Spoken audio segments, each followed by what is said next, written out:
Hello friends, तो इस video में हम लोग जानेंगे हिंदी व्याकरण के टॉपिक 7 सर्वनाम, इसके वीवीआई ऑब्जेक्टिव के बारे में, जो कि बोर्ड परीक्षाओं के लिए क्या है, बहुत ही इम्पोर्टेंट है। तो आप अगर इसको वीडियो को देख लेते हैं अच्छे से और ऑब्जेक्टिव को समझ लेते हैं, तो इसके आधार पे कितने भी ऑब्जेक्टिव अगर बोर्ड में आए तो आप उसके अच्छे से क्या कर सकते हैं, सॉल्व कर सकते हैं और उसको सही सही मार सकते हैं। तो सबसे पहले हम लोग वीडियो को शुरू करते हैं और देखते हैं ऑब्जेक्टिव का पहला क्वेश्चन।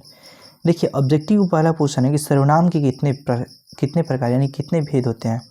तो मैं बता दूं, सर्वनाम के 6 भेद होते हैं और ये मोस्ट इम्पोर्टेंट क्वेश्चन है, जो कि क्लास 10th और 12th बोर्ड एग्जाम में बहुत बार पूछ चुका है। तो आप इसको ज़रूर से याद कर लें कि सर्वनाम के कितने प्रकार हैं, तो 6 प्रकार हैं। दूसरा है, मुझे किस प्रकार का सर्वनाम है। मुझे जो हम लोग का सर्वनाम है वो पूछता है कि किस प्रकार, उत्तम पुरुष है, मध्यम पुरुष है, अन्य पुरुष। तो इसमें जो आपका मुझे है वो उत्तम पुरुष का सर्वनाम है। कौन सा सर्वनाम है? उत्तम पुरुष। तीसरा है, प्रश्नवाचक सर्वनाम नहीं है। प्रश्नवाचक सर्वनाम उसे कहते हैं जिससे कोई प्रश्न किया जाए। लेकिन जो हम लोग का डी है, किसी ने जो सर्वनाम है वो उससे प्रश्न का बोध नहीं होता है। तो प्रश्न का जिससे बोध नहीं होता है क्या कहते हैं? प्रश्नवाचक सर्वनाम। तो यहाँ पर किसी ने प्रश्नवाचक सर्वनाम नहीं है, और किस से, किस में, किस से, ये तीनों जो है वो प्रश्नवाचक आपका सर्वनाम है। चौथा ऑब्जेक्टिव हम लोग का है कि निश्चयवाचक सर्वनाम कौन सा है। निश्चयवाचक सर्वनाम का मतलब होता है कि जिससे निश्चय का बोध हो, किसी कार्य के निश्चित रूप से करने का बोध हो, उसे निश्चयवाचक सर्वनाम कहा जाता है। तो यहाँ पर आपका यह पुस्तक है, निश्चित रूप से कहा जाएगा कि क्या है, यह पुस्तक है।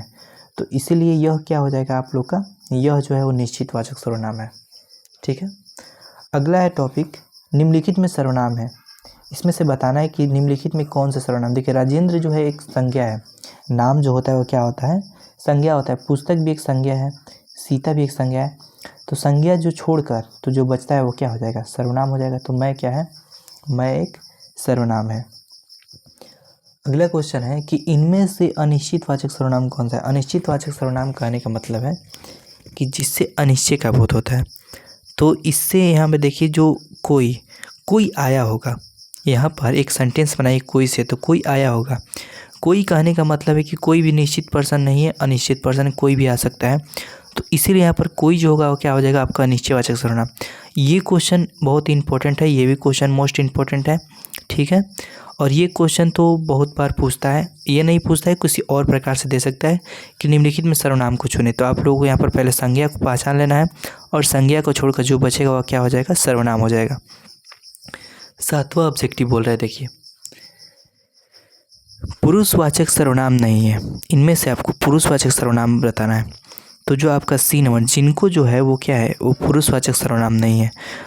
ठीक है। बाकी सभी ये जो 3 आप देख रहे हैं ये सब पुरुषवाचक सर्वनाम है। अगला है, यह कविता मैंने लिखी। इस वाक्य में मैंने कौन सा सर्वनाम है। तो मैंने जो सर्वनाम है वो निजवाचक सर्वनाम है, क्योंकि इससे निजता का बोध हो रहा है कि यह कविता किसके द्वारा लिखी गई है, मेरे द्वारा लिखी गई है, मैंने इस कविता को लिखा है। तो यहाँ पर निजता का बोध हो रहा है, इसलिए निज जो मैंने हो जाएगा वो निजवाचक सर्वनाम हो जाएगा, क्योंकि निजवाचक का सर्वनाम का परिभाषा ही बोलता है कि जिससे निजता का बोध हो, यानी कि अपने आप का सेल्फ का बोध हो। ठीक है।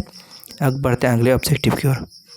अगले जो हम लोग का ऑब्जेक्टिव बताया, देखिए 9 नंबर, पता नहीं राम को कैसे शक हो गया। यह वाक्य किस सर्वनाम का है।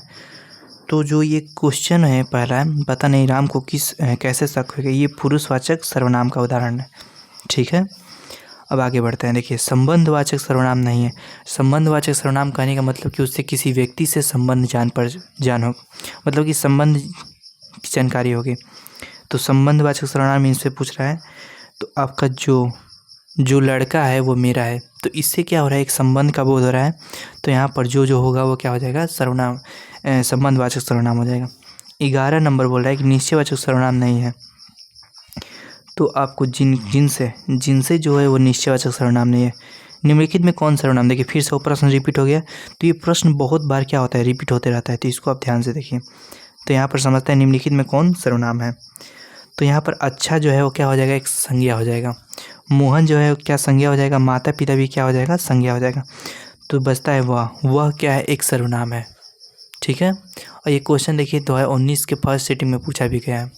सर्वनाम के भेद है, इनमें से आपको बताना है कि सर्वनाम के कौन से भेद हैं। तो आप जो संबंधवाचक सर्वनाम देख रहे हैं ये भेद होता है, लेकिन व्यक्तिवाचक, द्रव्यवाचक और भाववाचक की संज्ञा के भेद होते हैं और सर्वनाम का भेद होता है संबंधवाचक।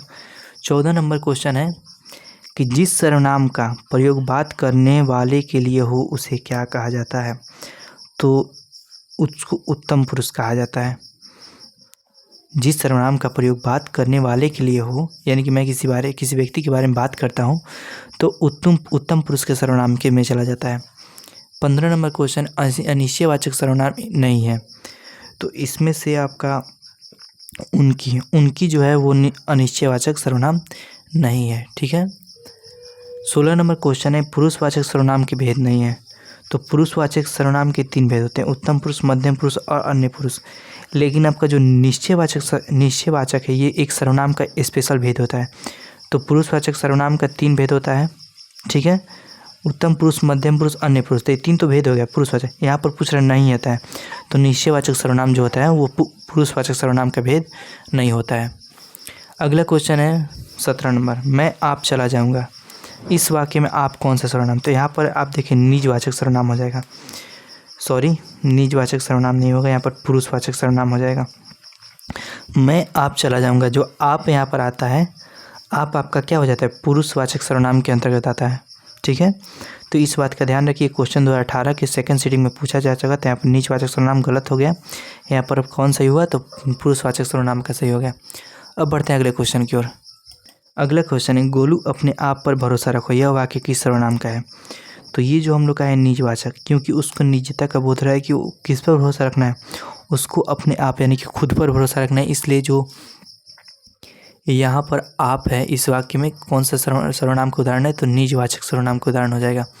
19 नंबर क्वेश्चन है कि शायद कमरे में कोई छिपा होगा, इस वाक्य में रेखांकित शब्द क्या है? तो पहले वाक्य को देखिए, कोई क्या है, यानी कि उस कमरे में कोई भी छिपा हो सकता है, कोई जानवर हो सकता है, कोई कीड़ा मकोड़ा हो सकता है, कोई व्यक्ति हो सकता है, तो इससे अनिश्चय का बोध होता है, इस वाक्य से अनिश्चय का बोध होता है, जिसके कारण ये कौन सा कोई जो शब्द होगा वो अनिश्चयवाचक सर्वनाम हो जाएगा। संबंधवाचक सर्वनाम नहीं है, तो 20 नंबर में आपका हो जाएगा उसको जो है वो संबंधवाचक सर्वनाम नहीं है।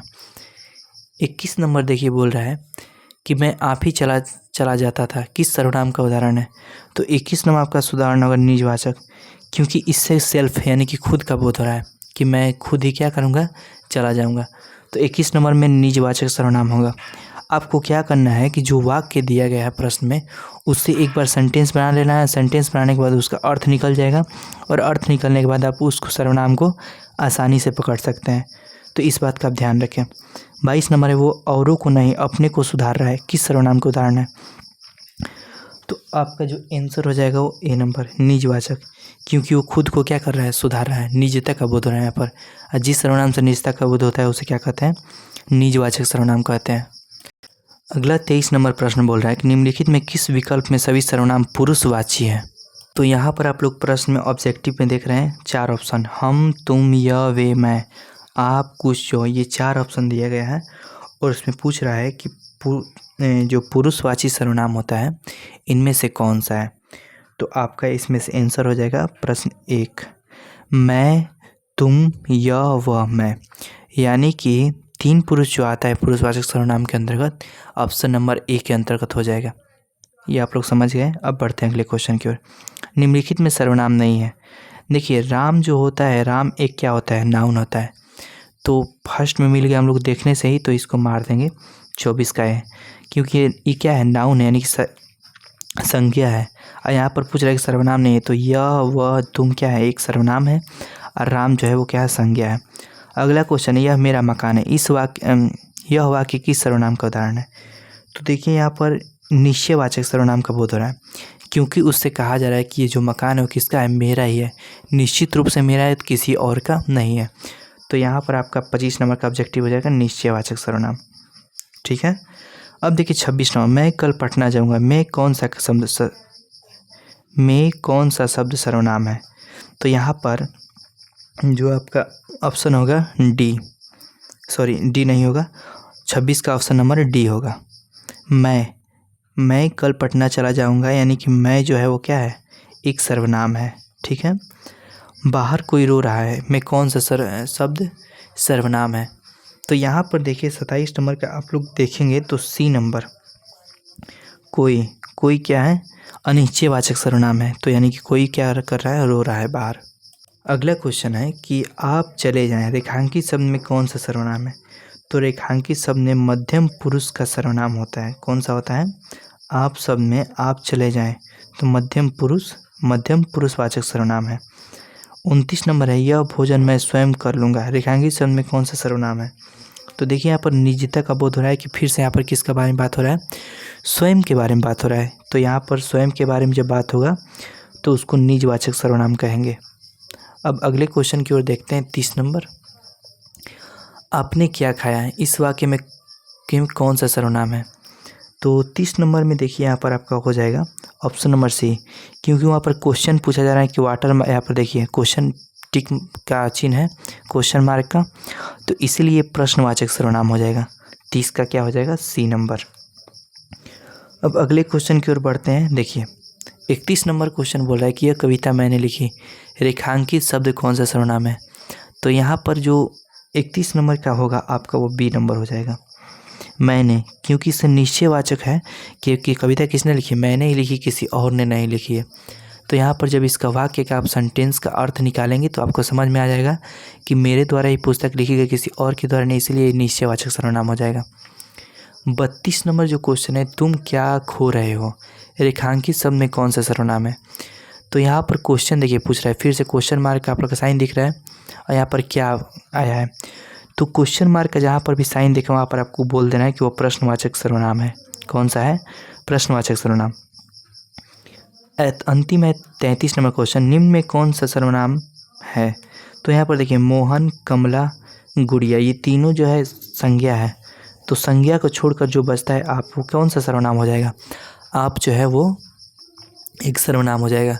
तो इस वीडियो में इतना ही। तो आप लोग अच्छे से सर्वनाम का अगर ऑब्जेक्टिव मारना है तो उसको अच्छे से क्या कीजिए, उसके हिंदी निकाल लीजिए और हिंदी निकालने के बाद उसको जब ऑब्जेक्टिव को आप मारिएगा तो आपका सही हो जाएगा।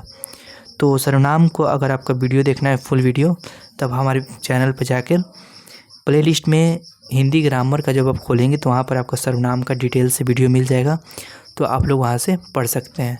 धन्यवाद, मिलते हैं अगले वीडियो में अगले टॉपिक के साथ।